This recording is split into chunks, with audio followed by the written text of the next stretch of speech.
सोमवार को Congress working committee यानी सीडब्ल्यूसी की बैठक हुई थी। इस बैठक का मुख्य मुद्दा कांग्रेस के अध्यक्ष को लेकर था, यानी कौन बनेगा कांग्रेस का अगला अध्यक्ष। इस मीटिंग में सीनियर वर्सेस जूनियर यानी बुजुर्ग बनाम युवा की नौबत आ गई। सोनिया गांधी को 23 सीनियर कांग्रेसी नेताओं के जरिए लिखी गई एक चिट्ठी पर राहुल गांधी ने नाराजगी जताई और उसके बाद कपिल सिब्बल और गुलाम नबी आजाद का गुस्सा फूट पड़ा। इसके बाद क्या कुछ हुआ ये आप सब जानते हैं। खैर, फाइनली सोनिया गांधी ही अगले अध्यक्ष के चुनाव तक कार्यभार संभालती रहेंगी, यानी कि वो ही कार्यकारी अध्यक्ष रहेंगी, ये तय हो गया। इसी मसले पर संबित पात्रा ने एक टीवी शो के दौरान अपना वक्तव्य रखते हुए बहुचर्चित टीवी सीरियल का डायलॉग रसोड़े यानी रसोई में कौन था को राहुल गांधी और सोनिया गांधी के लिए बोला, अपने हल्केपन के साथ, जैसा कि वो हर डिबेट में करते आए हैं। उन्होंने पूछा कि रसोड़े में कौन था। दरअसल रसोड़े में कौन था का मीम आजकल सोशल मीडिया पर काफी पॉपुलर हो रहा है। खैर, यही सवाल संबित पात्रा और उनकी सरकार से पूछा जाना चाहिए कि देश के रसोड़े में कौन है। आप तो 60 साल बनाम 60 महीने की बात करते थे, लेकिन पिछले 6 महीने में यानी इस कोरोना काल में देश कहां चला गया है? क्या इसका जवाब सरकार के पास है? नमस्कार, हमारी राय में आपका स्वागत है। मैं हूं राजीव। तो बीते 60 साल की उपलब्धियों पर बीते 6 महीने की विफलताएं देश को पीछे खींचकर ले गईं। मार्च में लगे लॉकडाउन के बाद से अब तक 1 महीना भी ऐसा नहीं बीता है जब अर्थव्यवस्था को लेकर बुरी खबर ना आई हो। देश की जीडीपी कितने नीचे गिर सकती है, देश में कैसी मंदी आ सकती है, कितने करोड़ लोगों ने रोजगार खोया, नौकरी न होने के कारण कितने लोगों ने आत्महत्या कर ली, कितने उद्योग चौपट हो गए, बैंकों का एनपीए कितना बढ़ गया, बैंकों के घोटाले कितने बढ़ गए, महंगाई कितनी बढ़ गई, बस इसी तरह की खबरें अब आती रहती हैं।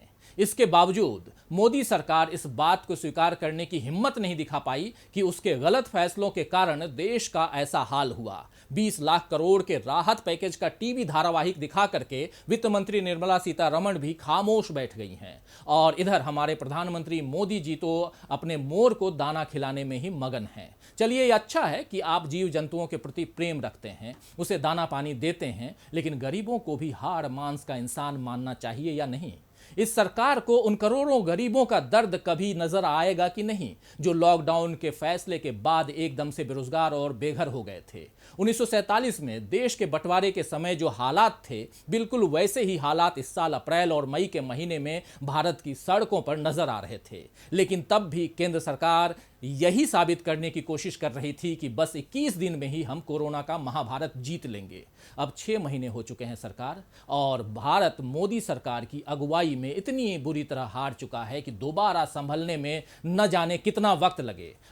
लॉकडाउन के कारण गरीबों के तो रोजगार और जान दोनों पर बनाई थी, लेकिन नौकरी पेशा मिडिल क्लास की हालत भी बहुत बिगड़ चुकी है। कई लोग नौकरी से निकाले जा चुके हैं या आधे वेतन पर काम कर रहे हैं। अपने घर, गाड़ी या दूसरी जरूरतों के लिए बैंकों से जो ऋण आम जनता ने लिया, उसे चुकाना भी मुश्किल हो रहा था। नीरव मोदी या विजय माल्या जैसे लोग तो अपने ऐशो आराम के लिए बैंकों से हजारों करोड़ उठाकर आराम से देश से भाग जाते हैं, लेकिन आम जनता ईमानदारी से कर्ज चुकाती है और न चुका तो परेशान होती है। इस वक्त ऐसा ही हो रहा है, लेकिन इसमें सरकार उसकी मदद नहीं कर रही है। इसी बात पर सुप्रीम कोर्ट ने भी सरकार को फटकार लगाई है। दरअसल केंद्र सरकार ने लॉकडाउन के दौरान कर्ज वसूली को रोक दिया था और इस रोक की अवधि इसी महीने की 31 अगस्त यानी 31 तारीख तक की है, जो 31 अगस्त को खत्म हो रही है। लेकिन इस दौरान कर्ज पर लगने वाले ब्याज और ब्याज पर ब्याज को लेकर के आप अपना रुख साफ नहीं कर पाए, जिस पर सुप्रीम कोर्ट में एक याचिका दायर की गई थी। इसकी सुनवाई करते हुए सुप्रीम कोर्ट ने कहा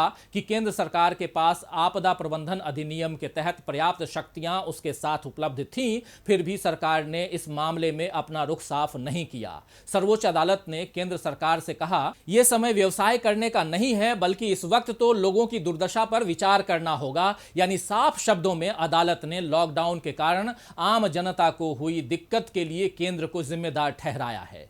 फिर भी केंद्र सरकार का पक्ष रखते हुए सॉलिसिटर जनरल तुषार मेहता का कहना है कि केंद्र सरकार आरबीआई के साथ मिलकर इस विषय पर कोऑर्डिनेट कर रही है। उन्होंने अदालत में यह तर्क दिया कि सभी समस्याओं का एक समान हल नहीं हो सकता। आश्चर्य है कि जो मोदी सरकार एक झटके में नोटबंदी का फैसला ले सकती है, जो मोदी सरकार आधी रात को जीएसटी लागू कर सकती है, जो मोदी सरकार पूरे देश को लॉकडाउन कर सकती है, वो 5-6 महीनों में इस मसले का हल नहीं निकाल पाई कि कर्ज स्थगन यानी मोरेटोरियम के दौरान ब्याज की स्थिति कैसी रखनी है। अगर सरकार खुद आरबीआई के साथ इसका फैसला नहीं कर पाई तो उसे अर्थशास्त्रियों की मदद लेनी चाहिए थी, लेकिन सरकार को शायद इसमें अपनी हेठी महसूस होती है। आखिर वो तो सरकार है, उसे क्या जरूरत है कि वो किसी अर्थशास्त्री से सलाह मशविरा करे। लेकिन सच तो ये है कि उसके इस अड़ियल रवैये का खामियाजा देश की आम जनता को उठाना पड़ता है। जैसे सरकार कर्ज के ब्याज पर अनिर्णय की स्थिति में रही, वैसे ही परीक्षाओं को लेकर भी असमंजस में दिख रही है और लाखों विद्यार्थी इस वजह से परेशान हो रहे हैं।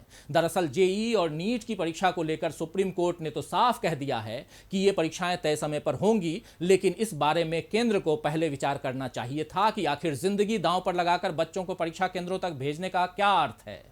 एक तरफ तो आप महामारी से बचने के लिए संपूर्ण लॉकडाउन करते हैं, आज तक मेट्रो और कई सार्वजनिक परिवहनों का परिचालन शुरू नहीं कर पाए हैं, और दूसरी तरफ आप उन लाखों छात्रों को महामारी के बीच उनके भाग्य पर छोड़ रहे हैं कि जाओ बेटा एग्जाम दे दो और अगर कोरोना वायरस से बच सको तो बचा लो अपने आप को, वरना हमने तो पहले से बड़े बड़े दावे करने के बाद भी देश में मरीजों की संख्या 32 लाख के पार पहुंचा दी है। मतलब साफ है कि सरकार भले ये दावा कर ले कि उसके लिए विद्यार्थियों की सुरक्षा सबसे पहली प्राथमिकता है, लेकिन इस दावे को जमीन पर भी तो दिखना चाहिए। सोशल मीडिया पर हर दिन छात्रों की ओर से ये मांग की जा रही है कि परीक्षाओं को टाला जाए, मगर सरकार चुप है। इस मुद्दे पर आज सोनिया गांधी की अगुवाई में गैर भाजपा शासित राज्यों के मुख्यमंत्रियों की बैठक भी हुई, जिसमें पश्चिम बंगाल की मुख्यमंत्री ममता बनर्जी से लेकर महाराष्ट्र के मुख्यमंत्री उद्धव ठाकरे, छत्तीसगढ़ के मुख्यमंत्री भूपेश बघेल, पुदुचेरी के मुख्यमंत्री नारायणसामी, झारखंड के मुख्यमंत्री हेमंत सोरेन, पंजाब के मुख्यमंत्री कैप्टन अमरिंदर सिंह और राजस्थान के मुख्यमंत्री अशोक गहलोत ने अपनी बात रखी और इस बात पर चिंता जतलाई कि आज अगर परीक्षाएं हुई तो कोरोना फैलने का खतरा बढ़ेगा और बच्चों के भविष्य के साथ खिलवाड़ होगा। इस बैठक में केंद्र द्वारा राज्यों को जीएसटी भुगतान न करने का मामला भी उठा। छत्तीसगढ़ के मुख्यमंत्री भूपेश बघेल ने बताया कि 4 महीनों से राज्यों को जीएसटी का मुआवजा न मिलने से आज स्थिति भयावह है। वहीं कांग्रेस की कार्यकारी अध्यक्ष सोनिया गांधी ने इसे मोदी सरकार का विश्वासघात ही करार दिया। इस बैठक की खास बात यह रही कि कांग्रेस के साथ मंच साझा करने से कतराने वाली ममता बनर्जी न केवल इसमें शामिल हुई, बल्कि उन्होंने पूर्व प्रधानमंत्री राजीव गांधी को याद किया और कहा कि आज राजीव गांधी को सम्मान नहीं मिल पा रहा है, उनके नाम पर कोई स्कीम नहीं चलाई जा रही है। एक लंबे अंतराल के बाद देश में इस तरह एकजुट विपक्ष देखने को मिला है। इसके राजनीतिक मायने और परिणाम क्या होंगे, फिलहाल कुछ कहना जल्दबाजी होगी, लेकिन अगर छात्रों के मसले पर या जनहित के लिए विपक्ष एक साथ आ रहा है तो ये अच्छी बात है। केंद्र सरकार की मनमानी को रोकने के लिए ये जरूरी है, अन्यथा देश में रसोड़े में कौन था जैसे मनोरंजक सवालों में खोया रहेगा ये देश और सरकार जनहित के मुद्दों को ताक पर डालती रहेगी।